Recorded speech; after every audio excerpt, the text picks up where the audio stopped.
Welcome to the Valleycast, everybody. We have a very special episode for you this week. It's just me. I'm giving the rest of the dudes a break because I got so excited about a new docu-series available on Peacock right now that just wrapped up. It's called Paul T. Goldman. And so this episode, believe it or not, we have a belch that's coming right there. It is. Okay. Jason Woliner, ladies and gentlemen, is the director of Paul T. Goldman. He directed Borat's subsequent movie film. He's directed other things like Parks and Rec, Last Man on Earth, a bunch of other stuff that I can't think of off the top of my head. And we talk about Paul T. Goldman, and we talk about what this process was like. If you're unfamiliar with Paul T. Goldman, there will be spoilers in this episode. So it's up to you whether or not you want to watch it, whether or not you want to hear about it beforehand. I think this is a fun interview, and Jason is awesome, and he's clearly a very clever person, and I think a very kind person, and so I think that it's worth listening to. At the same time, you should go watch the documentary series. So I hope you do, and at any rate, I hope you enjoy this chat with Jason, and we'll be back next week with our regularly scheduled programming. This has been the intro part of the Valleycast. Don't feel like watching movies, so I'll watch people guess them instead. I don't know how it goes, I think it starts with your show. Oh, folks, we are here with Jason, and I meant to ask you right before we recorded, how do you say your last name? I think it's Woliner. Okay. You think, yeah. Is how I've always said it. Yeah, we'll stick with that. Could you just give us some of your background and let our listeners know? They're used to 3 to 4 crazy, insane people that they know very well shouting at each other. So now it's going to be fewer people. Hopefully we can still shout at each other. But where are you from and how did you get to where you are? I'm sure I'll go through some of your credits and stuff prior to, in the intro. But sure. Yeah, let people know because it's very interesting. I'm from New York originally. I'm a director and sometimes writer. I've been working mostly on comedy things. I've worked on shows that people have heard of. Early on, I did a show called Parks and Recreation. I worked on the show Last Man on Earth. I guess my biggest thing that I was involved with was I directed the second Borat movie that came out a couple years ago, and yeah, so I've been lucky enough to be working for I don't know, 14 years or something now. No, maybe more, 15. I started out with a show on MTV called Human Giant. That was like a sketch comedy show with a few friends of mine, and just kind of kept going. You're doing this crazy genre. Do you mind if I ask how old you are? Oh, sure. I'm 42. Okay, great. All right. I'm all right. You seem like a young, sprightly person, and you also seem like you haven't been bogged down by Hollywood yet, which is pretty impressive. Oh, I've been very, very bogged down. I've had my share of bogged down, but yeah. Speaking of, you just keep going. Speaking of that, so for the past couple weeks, I've tried to explain to people that they should watch Paul T. Goldman, and when they've asked, absolutely, I'm like a evangelist preacher for the show, but when they ask what it's about, I'm like, I don't want to describe what it's about because I want people to go in and feel be completely new to it. But my understanding is you've been working on this for a decade, and you've had to pitch it. Yeah, can you walk me through what that is like and how you didn't go absolutely out of your mind? Part of the reason it probably took a decade to finish was it is so hard to describe, which is not the recipe for a hit show usually of something that it's just very convoluted. And if you haven't seen, I think once you see it, you get it right away. It's not, I don't think, very confusing to watch, but to describe it, it's a documentary project or a docu-series about a real person, a real guy who calls himself Paul T. Goldman, and his decade and a half long quest to bring down the crime ring a crime ring run by his second ex-wife, that may or may not exist, and that's kind of the shortest version of it, And then when you actually watch the show, you see, Paul Paul wrote a book about his experience, his story. He wrote a screenplay based on the book. He contacted a lot of directors. I responded, and we filmed scenes from his screenplay and then sequels he wrote and all this other stuff he wrote. And we also filmed behind the scenes and kind of examined the process of making the show. We also talked to the real people involved. We also have a lot of interviews with Paul. So it's this kind of like sprawling documentary that's really just every angle on this guy that I find extremely interesting and compelling. Yeah, the whole format of like document. I watch a lot. My wife and I watch basically any documentary that comes out, especially ones that are like this and not ones that are about like really horrific, sad things that happen. But the most uncomfortable part is Sure. always the reenactments that people do during documentaries because they're always so bad. The reenactments that you do in these aren't reenactments. They're actual actions, like blockbuster scenes from varying genres, all the way to like, spoiler alerts, obviously, cartoons for children. And you start to see Yes. this whole like IP that Paul has developed, and you're inserting the guy himself into the role. How did you have like approval to do, like, did you sell this project and then start filming, or did you just bootstrap this thing as you went along and start showing people these scenes? We started shooting just in, all we could afford to do before we were, financially backed by a real place was these interviews. The interviews are very cheap to shoot. And so then I had to describe all these other things that you mentioned that I wanted to shoot. Paul had written all that before I met him. He had this plan for this entertainment empire that he wanted to launch before I met him. And the only thing that he hadn't written yet was, I don't want to spoil too much if you haven't watched it, but in the finale, there's a spin-off show he wrote called The Dreamcatchers that he just came up with like right before we shot. And he sent that to me, and I was like, oh my God, we have to shoot this. It's so amazing. And so, but this was 2012. It was before like Marvel stuff. It was before not before, but it was like really before like this very IP driven world we're living in. But he was ahead of the curve on that. He was just like, you got to build an empire. You got to have spin-offs. You got to hit every demo. And so he's like, I'll do, the Chronicles for my fan base. But then teens need something. I'll do the Johnny Goldman Chronicles, and kids need something. I'll do the Darling Street Detectives. And so he was really thinking in terms of expanding and franchising and this whole expanded universe, well before it was kind of the typical way that entertainment was made. Yeah. And that was just something along the way of doing this for 10 years. It was pretty amazing to watch that happen because he was ahead of the curve on that. Yeah, like you were saying, the first 10 minutes of watching it, you get kind of the feel of what you're doing here. But when you're it's 2012, and when you're on Twitter, and at that point, 2012, as far as I remember, Twitter at that point was like in its heyday. It was wonderful, and people were tweeting and like getting writing jobs, and it was like you do a funny tweet and it goes viral, and then you're like good to go. And you also get tweets like Paul's that I imagine you clicked on it, and I imagine that you saw that he was, as you show in the documentary, sending it to a lot of people, as you do, your hustle.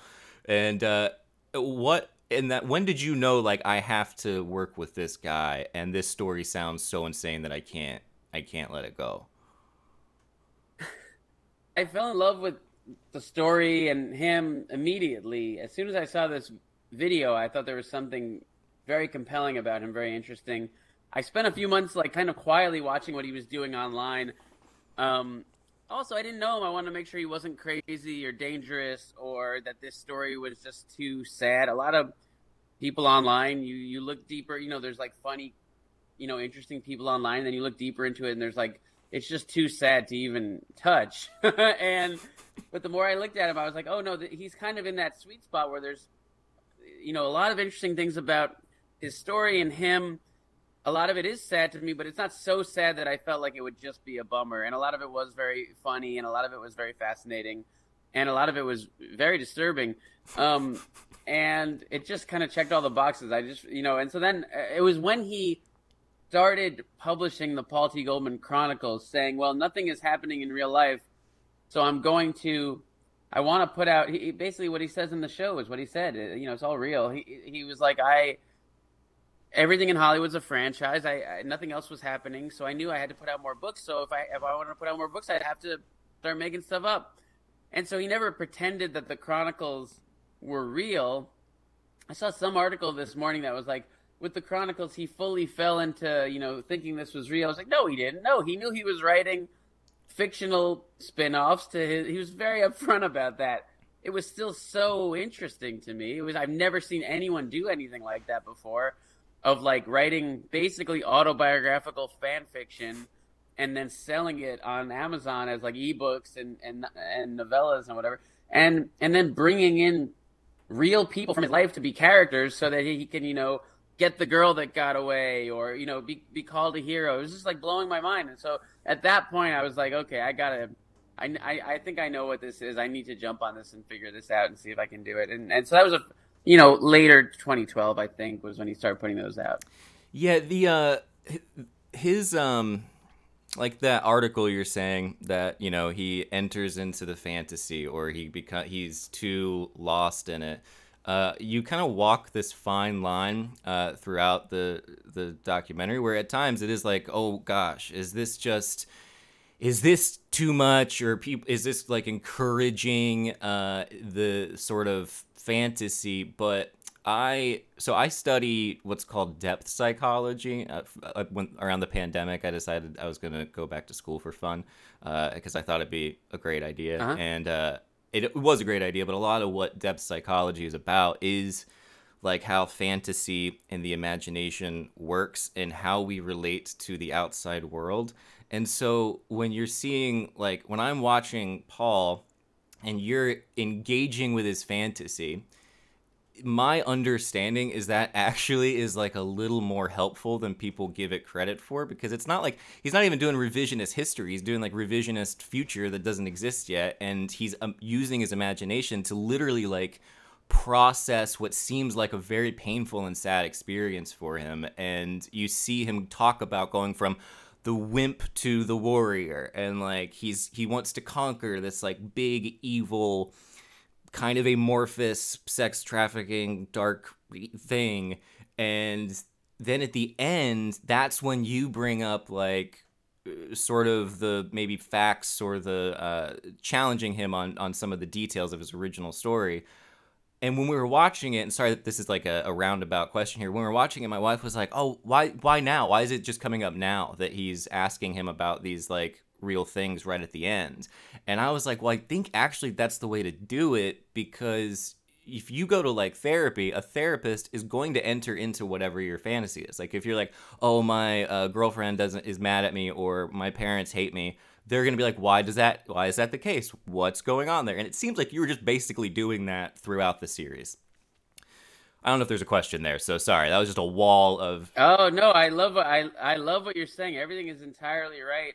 And yeah, I mean, obviously I was fascinated by what he was doing in terms of, he never thinks that there's a real person named Dan Hardwick who's going to train him to be an action hero. At the same time, he was writing these scenes and, mentally being in this space where there's like a cool guy telling him, Paul, your efforts are not for nothing. We've been paying attention to you. You're actually a hero and no one understands you.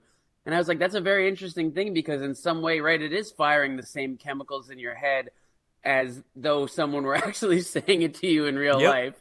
And then the next step of that is that he wrote that into a script, and then we're on set, and Frank Grillo, who's an actual action star, is saying that to him.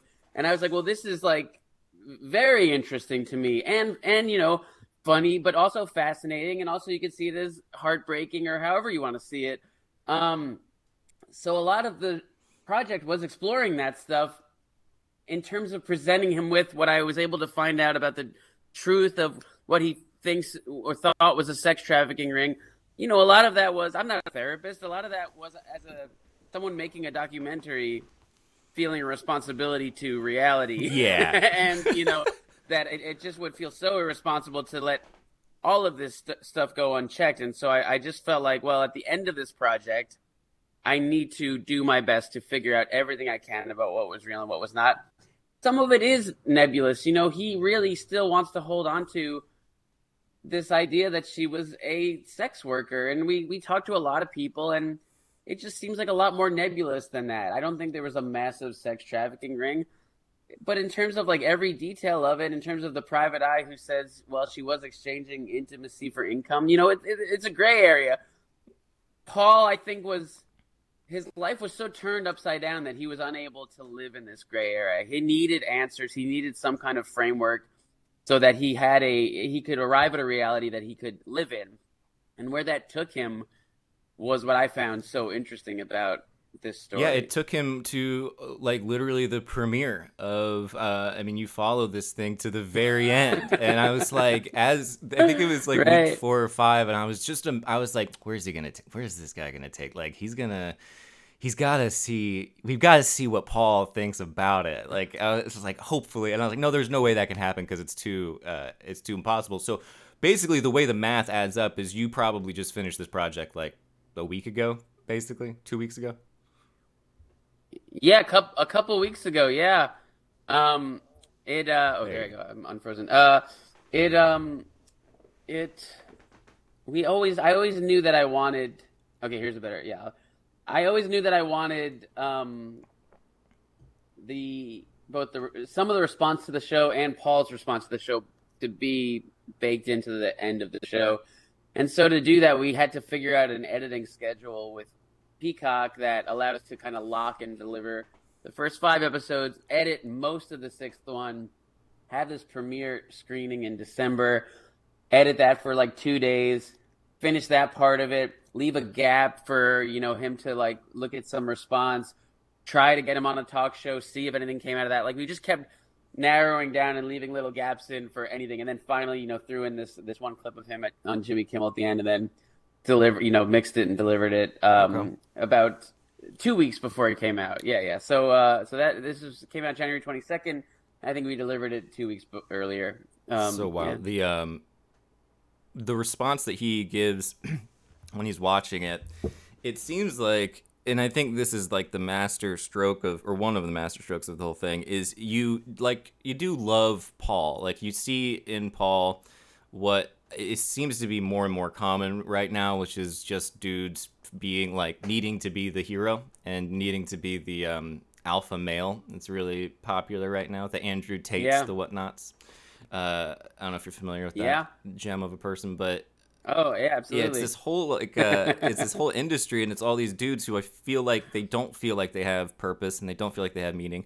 And so you can relate to what Paul is going through. He's just going through fantasies, like he's making it happen in an imaginary world, and sometimes it does get sad when he's like there's nothing real, like that's like, oh, there's no real and it's all just a dream. That part gets a little like tugs at my empathy a little much, but the last scene of the series, or after the premiere anyway, you talked to him backstage for a second. What was that like? Like, what was it like did you feel nervous about him liking it? Was that kind of like on one shoulder the whole time that you were putting this whole thing together of like, how do you please him, Peacock, the rest of the people involved in this story? Yeah, I mean, there was always a question of how he's going to react when he sees it. He was always fully aware of what the project was. He never thought we were just making his movie or whatever, Okay.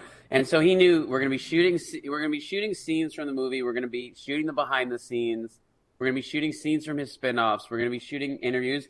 And and then we're going to be talking to the real people. And that's that clip where I tell him, hey, we found Cadillac, So as of, I think that was July, he's been aware that we're going to have other voices, including people that he thought and thinks are like villainous. And so he knew all the elements, What he wasn't 100%, what we didn't 100% see eye to eye on was the tone of how kind of this would be as much of an examining of him and his story as it was just letting him tell his story, And so there's things in there, there's awkward moments, there's stuff that I knew, as much as he was always saying, you can laugh at me, I know I was a wimp, I'm a schmuck, it's okay to laugh at me. It's like, well, how's he going to actually react when he sees this? Yeah.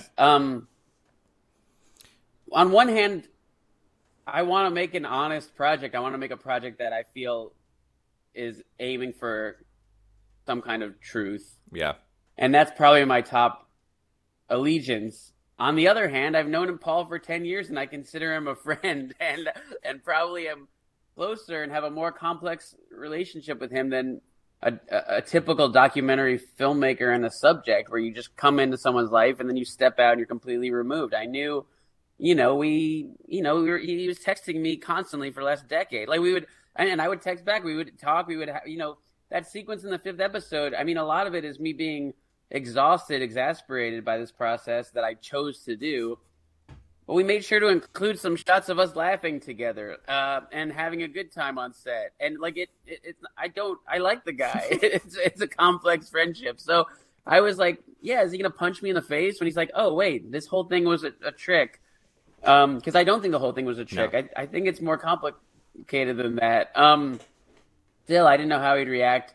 And so I wound up getting way more emotional in that moment than I expected, than I ever would want to be on camera. But I don't know exactly why. I've been trying to figure out exactly why. I don't know if it was because I probably thought, well, this is like the last time we're going to do this kind of thing, and this has been going on for a while. Or maybe it's because even after all this time, he finally sees the show and he's still saying stuff that's better than anything I could write. And this is real. This is like a real moment. It was just very intense. It also might have been a little bit of like, I don't know when the dust settles if we're going to have this friendship. Who knows, like eventually he could wind up feeling very burned by this whole thing. In the moment, I was very touched by what he said. I thought it was very powerful. I read something where a very smart review, but his read was that Paul was lying in that moment, that he was hurt and he was just kind of saving face. That's not how I took it. I think in that moment he meant everything he said. Yeah. But it was a very powerful moment. It really was. I mean, it's and that juxtaposed with, say, I think the moment, as I recall, the first 3 episodes went up first, but I think it's like the second episode when you have the introduction of the pet psychic. And she's explaining herself. I would love to know more about her. I'm interested just in my own studies. I'd love to get some answers from her. But you cut to her face being licked by a horse as she is explaining herself. And I found that to be one of the funniest things I've ever seen in quite a while. And I was in bed and I was like, I rewatched it a few times. Beautiful editing. What in terms of zooming out? Well, that was on. Yeah, after you. Yeah, I would say that's the clip. Terry J has been trying to get a TV show since before I knew her. She's put together many sizzle reels and pitch presentations, and that was from her sizzle reel. So we put that clip in, and yeah, it really made us laugh too, as did everything else she said in that sequence. We're like, well, we don't want to just be attacking this person. But it's all things she said, and that was in her sizzle reel. I was like, okay, this is how she wants to present herself to the world. And she was embracing, that she's a funny character. She's a kooky person. She said that to me. Or she said, I'm a goof. She said that at the premiere. So I felt like it was okay because she seemed okay with that as a way to brand herself because she really wants a TV show. This week she's not thrilled with the finale. I'm aware with how she comes off, and I knew that would be the case. Hi everybody, this is the ad portion of the show. I hope you're enjoying this conversation with none other than Jason Woliner. But I have something to ask you. Do you know that feeling that you get when your crush texts you unexpectedly, or when you make that powerful, prolonged eye contact with that cute barista at your local coffee shop? Well, guess what? That's how it feels wearing the new limited edition MeUndies Valentine's Day collection. That's right, you can add some heart to your V-Day with MeUndies and get 25% off your first purchase, plus get free standard shipping and free returns when you go to MeUndies.com/Valley. You guys know we talk about MeUndies quite a bit. It's all I wear. It's all that is in my underwear drawer, and it's all that will ever be in my underwear drawer if I can help it. But in order to help it, I need you to check out MeUndies for yourself. It's absolutely wonderful. In fact, they also asked, just to keep it fun, how do I keep my relationships fun? What I like to do is I like to get in some Valentine's Day themed underwear from MeUndies, settle down with my boo, and watch a really fun, heartfelt, sweet, awkward, fascinating documentary series on a streaming platform. Which one, you ask? Well, that's not important right now, because for right now, what's important is that MeUndies has a great offer for listeners of the Valleycast. Get 25% off your first order and free U.S. shipping right to your door. You know what I mean? Because love is supposed to be fun. Whether you love someone else or just yourself, it's usually supposed to be a good time. That's why MeUndies has super comfortable and cute undies, bralettes, loungewear, and more in flirty new prints for this V-Day season. Comfort is sexy, so get matching with someone you love, or just match with your favorite ball of fur for the cutest pics anyone's ever seen. Available in sizes extra small to 4X. They have something for everybody to fall in love with. So to get 25% off your first order, free U.S. shipping, and to chat with their incredible Cheek Squad about any questions or sizing concerns, go to MeUndies.com/Valley. To get 25% off your first order, free U.S. shipping, and to chat with their incredible Cheek Squad about any questions or sizing concerns, go to MeUndies.com/Valley. That's MeUndies.com/Valley to get 25% off your first order plus free shipping. Now, let's continue our conversation with the wonderful and handsome and beautiful Jason Woliner, who I love. So I love him so much. Let's continue what he has to say. Let's hear what he has to say. Let's see what I have to say. Let's just see what these little boys say. Do you get nervous about that when you're doing this kind of thing? Between this, Borat, subsequent movie film, when you're mixing like real life with comedy, do you get kind of like sheepish? I feel like it takes a certain amount of bravery to be able to put stuff on this big screen and then see how everything lands. I mean, bravery or like sociopathy or weaseliness. Yeah. I don't know. I mean, when we were filming with the babysitter in Borat, I was like, oh, this is incredible. This woman doesn't know that millions of people are going to like love her. And that was a nice feeling. When it's someone like Rudy Giuliani, it's like, well, this guy has committed evil. This guy is like wicked. I don't give a shit what happens. He's Rudy Giuliani. There were certain people in that, you never want to like ruin anyone's lives, but also by and large, people are not on hidden cameras. It's like everyone there signed up to be on camera, whether or not they understand all that implies or how they're revealing themselves is another thing. But, almost everyone in the Borat movie knew they were on camera and was behaving knowing that this was being filmed. I mean, with Paul, I never meant to like ruin his life. With Terry J, I don't want to ruin her life. She's not happy,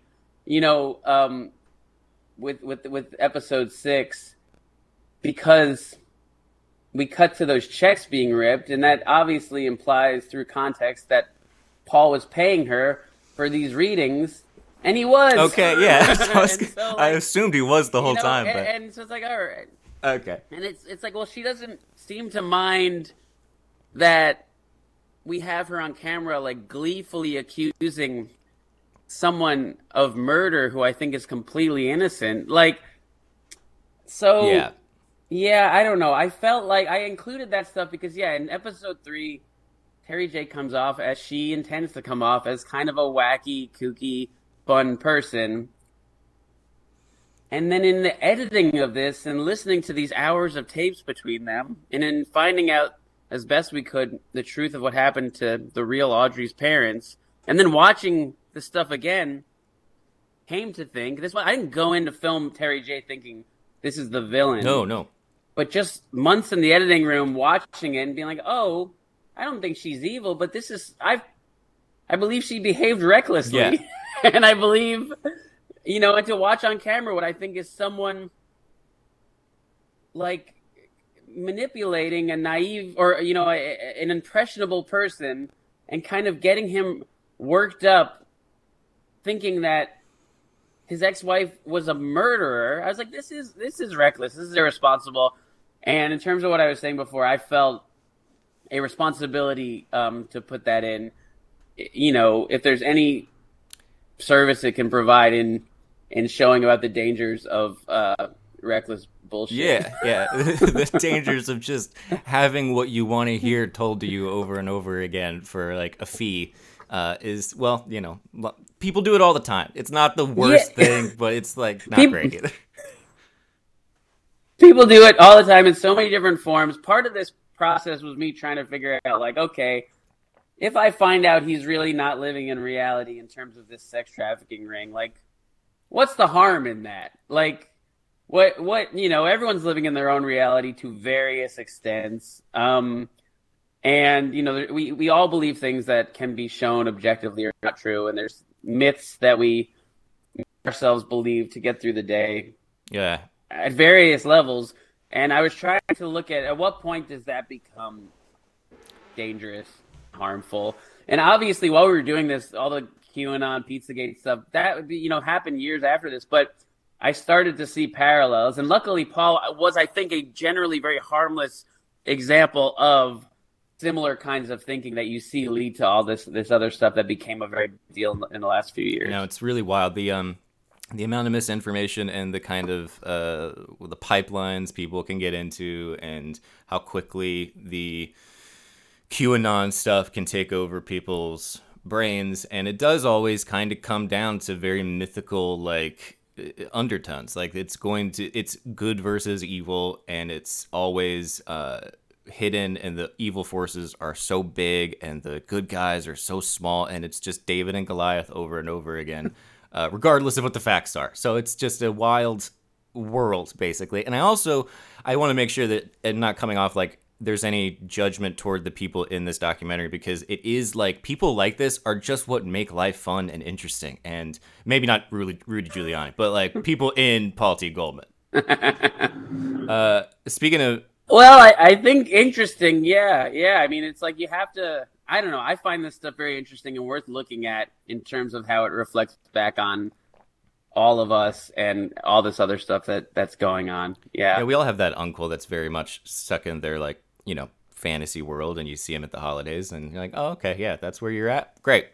Very predictable. You brought up the Rudy Giuliani scene. I have to ask, since you mentioned it, how did you expect that to be the biggest, like, story for a while? What was that? Were you there for that? Didn't that blow up for a while, as I recall? Oh yeah. Yeah. I mean, I brought Rudy up in the elevator. Really? I was right there. I brought him into the room and then went to a hidden control room next door. I mean, yeah, we felt like, oh, this is, you know, we wanted to get something like that. We had a lot of ideas. We were able to get Rudy to sit down for an interview. He didn't understand what he was sitting down for, and then we fled the country. We went to Romania to shoot the Kazakhstan stuff. So, yeah, no, we felt that was, yeah, we, I mean, you know, the timing of it, it just so happened, you know, Rudy went from being just kind of a has-been and a joke and a Trump sycophant, and then he started to get some juice again right around the election because of the Hunter Biden laptop stuff. And so then I think it was fortunate timing that we had this scene with him that we were about to, you know, drop in this movie the weekend before the election. It was just like, you know, it was such a crazy moment in American history. A lot of things lined up. Yeah, I mean, that was the movie really made a splash. Yeah, that was like around the same time that he was doing, or correct me if I'm wrong, but I think that was the 4 seasons lawn thing. Or are you talking about the 2022 election? That all happened. No, 2020. Yeah, that all happened after that. Yeah. After that Rudy, our movie came out, and then the election happened, and then the 4 seasons thing happened, I think, a few weeks after. So, yeah, no, it was all like, that was kind of like then the thing with his hair melting, and he was like farting in some testimony. It was just like this colossal fall of Rudy Giuliani that was kind of started maybe by our movie. Fall and pratfall, like a beautiful comedic, like written by the stars kind of stuff. You're doing this, like, the genre that I don't know what it would be called. It obviously gets cringy and uncomfortable, but I was thinking about just the lack of old traditional comedy movies. Like, we don't have, there's not a lot of, like, hangovers and old school movies that are coming out right now. Then there's these kind of Nathan Fielder-esque, Borat-esque, Paul T. Goldman-esque things coming out, which kind of mix real life and comedy together, and it's kind of pranky, but not really, because it's all very nice to the actual people. Do you think this is stuff you're going to be doing for like a long time? Do you see? Because I would love if you did personally, but is this kind of the trajectory that you're? I don't know. Okay. I doubt that I'll find another Paul T. Goldman. I do have other things I'm thinking about that use elements of real life and real people in hopefully interesting ways or fresh ways. It's really, I just try to follow my instinct. I also have a couple movies I wrote that are just fully written and more normal movies. Yeah. And, you know, I tend to just follow what excites me. And so I don't know. I mean, I don't, you know, I don't know that I'll be able to do anything quite like this in terms of taking 10 years, finding someone so multifaceted and interesting and worth really investing in like this. But also at the beginning of this, if you told me I was going to spend the next 10 years trying to finish this and shooting on and off and whatever, I don't know how I would have reacted. I didn't go into this thinking it would be a decade-long journey. So I'm generally just trying to like stay in touch with what is exciting and interesting to me and follow that and see where it leads. What was the pitch process like for this? I'm assuming that you had a difficult time. I've never experienced that kind of rigorous pitching of going from like this person, this group, and did you just get beaten down by the rejections, or did you feel like someone eventually is going to understand the awesome power of this project? Everything I've ever pitched has been mostly rejection. The only thing I ever pitched that did well at all was I went out as part of this project with Bob Odenkirk and David Cross recently. And because those guys, Bob's coming off Better Call Saul, David's, you know, in a great place. And like, that was the only thing I had that had like multiple offers, had like 4 places wanted. Everything else, I go out with something that's exciting to me. And I'm lucky if I get one offer. I just scrape by and you know, for a million different reasons. But for this thing, I was first trying to do it as a movie, but I wanted to do these dramatized scenes. And I wanted to star Paul. And so it would cost, I don't know, our budget was like, it was over $1 million. I think it was never something you could just do for a few $100,000 because there was like a movie length script. So you had to shoot it like a low budget movie, not like just a documentary with an interview or whatever, because of the way I wanted to do it. So I was able to shoot the interview stuff with very little money that was given to me by this company that's one of the producers on it, this company Caviar. And we showed that around. And I said, look, this is a really interesting guy. I want to shoot these scenes with him. And we shot those auditions. That was another thing that was basically free to shoot. And still it took years. And finally Hulu said, okay, we shot the pilot, which became, you know, the first episode. And then Hulu said no, but that helped us because we had a pilot now, so I could show people this is actually how it's going to work. This is what it's going to feel like. This is what those scenes, I had to describe those scenes to people that sometimes don't have a lot of imagination or a lot of, you know, risk-taking tendencies. But now I had scenes I could show them and say, this is what it's going to look like. This is what it's going to feel like. Still, you know, everyone said no at that time except Quibi. God bless them.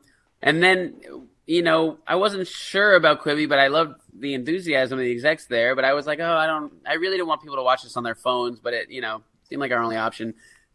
And then I got the Borat thing, so I paused it for about 1.5 years, and then Quibi went under. And then I was able to show, you know, and then the Borat movie and Seth Rogen and Evan Goldberg coming on, just all these elements that, you know, successful, famous people absolutely help you sell something. Coming off a successful thing like the Borat movie helps you sell something. And then, you know, so then we went around one more time, and I was like, this is what I want to do. I want to finish this. And we had those elements. We had the pilot. I could show people how it would feel. And still, it's a lot of luck and a lot of begging and a lot of months of negotiating in terms of, you know, getting a budget that we feel like we could do it at. And, you know, that's, you know, part of why it took a decade to really figure out. Yeah, man, that's, it sounds exhausting and insane. Is that the pilot that you showed? Is that the pilot that eventually, went up? Did that change at all? The first episode is a version of the pilot we shot in 2017. We cut out a handful of scenes, just for pacing and flow. Just sitting with it for a few years, watching it, being like, I can cut this scene, that scene. So yeah, I mean, we have 50 deleted scenes of Paul's stuff that a lot of them are really good, but just some of them felt redundant. Some of them, like legally, were a little too dicey. But we shot so much more than we could fit in this show. Do you have off the top of your head like a favorite like deleted scene that didn't quite make it in? Yeah, That you can comfortably there or is legally one. speak about? Yeah. I mean, everything in the Paul T. Goldman Chronicles is really great. I'm gonna try to release those online. And the Dreamcatcher's extended cut is really great, I think. But there's one scene where he meets Audrey's parents, and it was one of my favorite things in the book because he meets her dad, who on paper seems like a very nice, lovely guy, asking questions, talking to Johnny about science, and Paul just can't stand the guy. And he wrote the book years before the guy died tragically. But it's really, you should read the book. It's really interesting and fascinating and funny how much Paul hates the guy who just seems to be perfectly nice. And so we shot this scene with him meeting her parents, and he's just talking to the camera as they're like walking down the beach about like, can you believe what an asshole this guy is? And the guy's just being nice to the kid. It was really a good scene. But we just couldn't find a place for it. It was, for a long time, it was in the last episode, but it just felt so jarring to go from that to the murder suicide. It just felt like too much. Yeah. And we had to lock them in order. If I knew that it wasn't going to work in the finale, I probably would have put it in the first episode because it would have been good to know who these characters are and have it not just come out of field that they become characters in the story. But the way we edited it, we had to lock every episode in order. So by the time we finished the 5th episode, the finale was just in 100 pieces. It was like an hour and 40 minutes. It was like completely different than what, so we really had to figure it out as we went along, and we couldn't go back. When we realized something, we couldn't go back and change something earlier. So that's probably why it didn't make it in. Yeah. There's so many, I mean, the moments where like the actors are working with him, the one that pops into my mind is the guy who's they're all charismatic, but he's in it. He's going to be the, oh, that's weird. The guy's doing the, Ludwig. Yeah, yes. that guy, I was like, I want to hang out with that dude. He seems great. But all of them were very like patient and engaged and trying to ask all of these pieces of, information for their characters, I guess. But then there's this moment where your actor ends up not clicking with Paul. How do you handle that level of awkwardness? How do you handle that? Because I would have to go take a shower and not talk to anybody for 3 days. I knew what I was getting into. I just had to embrace it. I went into this and I told the actors, I told most of the actors, I was like, this is not a prank. We're going to shoot his scenes. It's going to be him. We're going to see what happens. Sometimes it'll be awkward. Sometimes it'll be interesting. Sometimes it'll be moving. I think it'll all be interesting. And so, that scene in the courtroom is real. He told me he wanted me to do it. I told him I hate acting. I don't want to do it. We hired Jake Riegel, who was great. And just let it be awkward. I knew that an awkward moment on set can make for a good moment in the show. Oh, yeah. And so Jake Riegel was a very good sport and just rolled with it. But I made sure to not meet him before we're on camera. So that moment that he gets in a position, you see two of us wearing suits in the same frame, is the moment I met him. Because I wanted it to just be as awkward as it would be.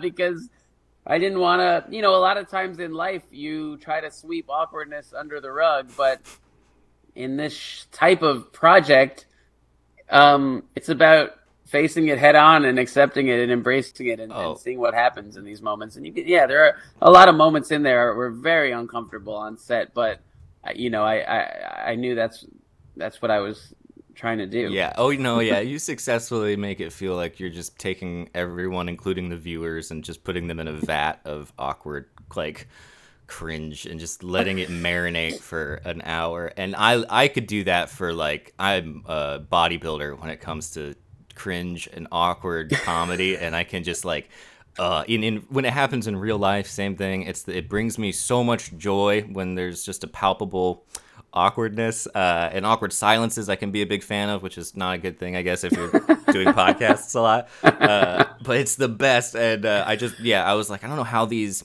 Did you get feedback from the actors afterward? Were they generally like, that was a great time, we loved it, like that you didn't have any freakouts? I'm assuming from anybody. No freakouts. Everyone was very cool about it. The one moment, I mean, look, you see that Dr. K scene, and that was extremely awkward. And that actress Megan Roberts, who's so good in that scene and real, she like looked a little shaken afterwards, and I talked to her a bit afterwards to make sure she was okay, because that was like, we were really. I mean, that might be the most uncomfortable scene I've ever seen. Which one? What was this on camera? And remind me. Oh, in the doctor's office with the Yes. sex worker in the doctor's office, and he's like trading medicine for sexual favors. And I knew what I wanted to just let it play out and see what happened, but it's deeply uncomfortable to watch, and it was 10 times more so in person. And so I did talk to her afterwards to make sure she was okay. But she's been posting about the show, and she's psyched on it, and you know, she's good. But yeah, I mean, that was what you see is what you get. That's what that filming. I think was. that might be the only time in the series where it cuts to you and you're looking at the monitors, and it's like you see your hand just go up by. You're like, oh my god, this is so tough to just. You're like, as a viewer, your heart goes out for every single person involved, but then at the same time, I'm like, keep it rolling, just keep it going. Yeah. And I asked for it, you know. I wanted to do this. Like, I'm not. No one forced me to do this. Like, no one held me at gunpoint. So it's, you know, I deserved it. Yeah. Do you feel now that you've done this for the past 10 years that you've worked on this? Is it what you imagined in the beginning? Did you have an idea when you started out, like, this is going to be this mix of all of this, or was it as you went along? And now that it's done, do you go, this is the greatest thing I've ever done? Do you go like, I made it? I'm proud of it. I'm proud of how it came out. I had the idea in how it works was always part of it, but it did evolve along the way. But I always knew I wanted to have a behind the scenes element, but that became a bigger element once we got this documentarian friend of mine named Jason Tippett, who ran that third camera and would just find these beautiful framings and then walk away, or just like, you know, let it roll on backstage conversations. I knew I wanted to use that interview, that kind of Errol Morris ripoff interview that's the backbone of the show. I knew I wanted that to be kind of Paul narrating and taking us through. That's like hours and hours of stuff that we shot in 2014. You know, what I didn't know was how it would end exactly. I had ideas for how it would end. I was originally picturing kind of a much darker ending, but I wanted to follow what was real and what actually happened. And Paul, in that sound booth while we were recording the voices for the Darling Street Detectives, his dog detective show, I just asked him flat out, like, why do you do this? And he winds up giving this like soliloquy that's more moving and eloquent than anything I've seen in any movie ever. Yeah. I was like, well, you just gave us the ending, and I had no idea that would happen. And one can read into that any way they want. I've seen some interesting takes online of people, you know, not buying what he's selling at the end, and I think, and that's a fine way to read into it too. I mean, I wanted this to be something that people can have loads of different opinions on, but also not be about the destruction of this man. That wouldn't be an interesting project for me, to just like take a guy and destroy him. So hopefully people aren't taking that from it. They're seeing that I'm trying to do something more complex than that. I think people seem to get it. I haven't seen. Has the response been good so far? I mean, it seems like people have been very receptive. It's been amazing, yeah. Ever since the finale aired, it kind of blew up, and people are like so nice about it. Yeah, no, it's been. I think a lot of people were kind of waiting until they saw where it was going to kind of publicly declare what they felt. But since Sunday, since the finale came out, it's just been this massive wave of really moving things people have said. So I didn't realize, kind of even watching it, because by the time we finished it, I knew where it was going. So I was like, oh, I assumed people could kind of enjoy the discomfort and not knowing and the questions. But I think a lot of people did need to see how it ended before feeling like they could talk about it because they didn't want to endorse something if it was going to end in kind of a mean-spirited or bad feeling way. Yeah, that probably was a smart move on their part, I imagine. Now, as we're yeah, probably. we'll wrap up a little bit here, but I have one last question, which is, did you or next to last, whatever, we'll wind it down, but were you at any point scared for your life that you were actually getting involved in an international sex trafficking ring? Did you ever feel like you were being followed, or that were you disappointed to find out that maybe that wasn't necessarily the case? Definitely not disappointed and definitely scared. Yeah, I never thought Paul was like insane. I was like, well, there's a chance there's something here. This kind of shady fax asking for expedited passports. I was like, yeah, this could be something. And he had been hyping up Cadillac, aka Royce Rocco, for so many years that I was like, even if this isn't a massive sex trafficking ring, which I thought it probably wasn't, but I was like, oh, this guy could still be Bad guy. a shady guy, a criminal, a dangerous guy. He lives in it was like a very True Detective-y kind of, dirt highway to get there. It was like, it was scary going in. What up?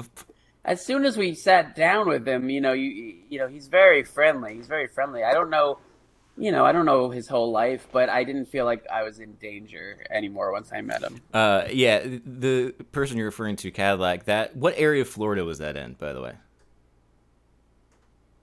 A town called Indian Town. Oh, right, It's Indian near, Town. I think it's near like Jupiter. Yeah, okay. I'm from Yeah. Florida, and so anytime Florida is in a documentary, I'm like, oh, this is going to be interesting. And then Cadillac ends up being like every grown man that in that area of Florida, and he also just seemed like a guy who liked to party a lot, but he didn't seem like the most terrifying person in the world. That's basically That every was Florida my guy. assessment. Yeah, no, I mean, I just being down there for the 4 days or 5 days that we shot that stuff, I was like, oh, this whole place. Like, I was staying in Fort Lauderdale, and I was like, there's just like a sweaty, horny vibe to this whole place. Yes. And I was just like, yeah, we were just like having like tropical drinks and like sitting at this bar and eating fish tacos, and I was surrounded by guys that looked like Cadillac, that just kind of like bursting out of these collared shirts. Yep.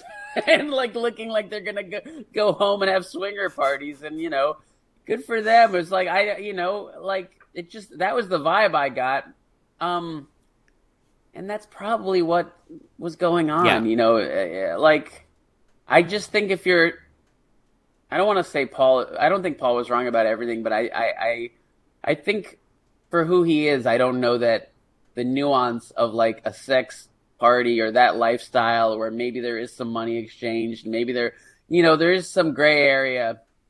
I think it's easier, like I was saying, to like just make it a criminal enterprise, sex trafficking ring, what have you, than to kind of exist in this world that seems like a lot of people exist in down there, especially. Oh, definitely. So many. And it also just feels to me like Paul had, it's like the level of paranoia that he had got funneled into the wrong ideas, but I don't know that his impulses were always that off. It seems like, no, this woman was definitely not right for you. That later became your ex-wife. That's the other thing. I wanted to make clear is that he's not crazy. This was not based on nothing. There's a lot of, from people we talked about, there was a lot of damage in other relationships that she was in, and a lot of similar stories. And, I wanted to make that clear that it was not just something he made up to get revenge on a fully innocent person who wronged him. At the same time, they didn't date for very long. This whole aspect of my beloved wife, this was not a fairy tale romance. I don't think these people really ever knew each other. I think it was transactional always, and not about love. And Paul admitted that in at a certain point, that he wanted this idea of what he was raised to think was the like perfect family. He wanted a typical life, and he was trying to make that work, and didn't go about it in a way that led to led to good results, and wound up with just this person who I think was living in an entirely different reality than Paul. Yep. Do you also, I mean, you gave him the "I love you" from his dad, or the both of that, like that final button at the end of paternal approval. Yeah. Well, that was never going to be part of it either. That happened at the very end. We were recording a voiceover, and you see it on camera where he's just like, "Hey, maybe he'll express love. Wouldn't that be novel?" I was like, "Huh?" And I had met his father, Gerald, 8 years earlier. Perfectly nice guy, friendly guy. But then Paul just started talking on camera about how he had never heard his father say that he loved him. I was like, well, that is heartbreaking. I'm not a psychologist. I don't know how that affects someone, but to me, this story has always been about someone seeking love and approval, and something about that clicked. Like maybe that had an impact. Yeah. And it was always the plan. Paul was always asking, can we go show him some of the show? He's 94. Can we please show him the show? And so before we did that, he told me that he'd never gotten I love you. I was like, well, let's see. It was a little whatever of me to force the issue on camera, but I hope it was appreciated. I never meant it to seem like Paul was unloved and that made him crazy. I don't think he was unloved. I don't think he's crazy, but it felt like another interesting thing which has resonance in our world where you look at these kind of guys who have tried to will themselves on the rest of the planet, like Donald Trump and Elon Musk, where it's like these guys are just so desperate for love, and both of them, coincidentally or not, have these famously kind of unloving dads. And I was like, well, that's an interesting thing. That maybe there is something to that. I mean, like dads throughout history have not been very loving to their kids. Maybe that's something that's just changing in like this generation where it's like normal for a dad to show love to their children. But I thought it was an interesting angle on exploring what we were exploring. It's the whole thing, and it also I think has to do with, again, going back to that like average guy right now who doesn't feel like they imagine, like Paul, like doesn't imagine that his life is like what his dad had. Doesn't have that like white picket fence in the traditional family, and so they all feel like they got to get somewhere, and it's beautiful and tragic and wonderful. So anyway, I won't keep you any longer. Jason, thank you for chatting with me a little bit. Do you want to like plug anything, or besides obviously plug away to Paul T. Goldman? But I got nothing. Yeah, no, just if you like this show, if you not sure if you like this show, but it made you feel something you can't put your finger, I don't know. Tell people about the show. There's no marketing for it. They didn't pay for any ads. So all we are relying on is people telling their friends about it. So great. Spread the word if you want. Will do. That's it. Awesome, man. Well, thank you very much. I appreciate it. I hope you have a great rest of your week. Thank you so much for talking to me. That was so fun. Absolutely. Thanks, man. If you're down, if you're sad.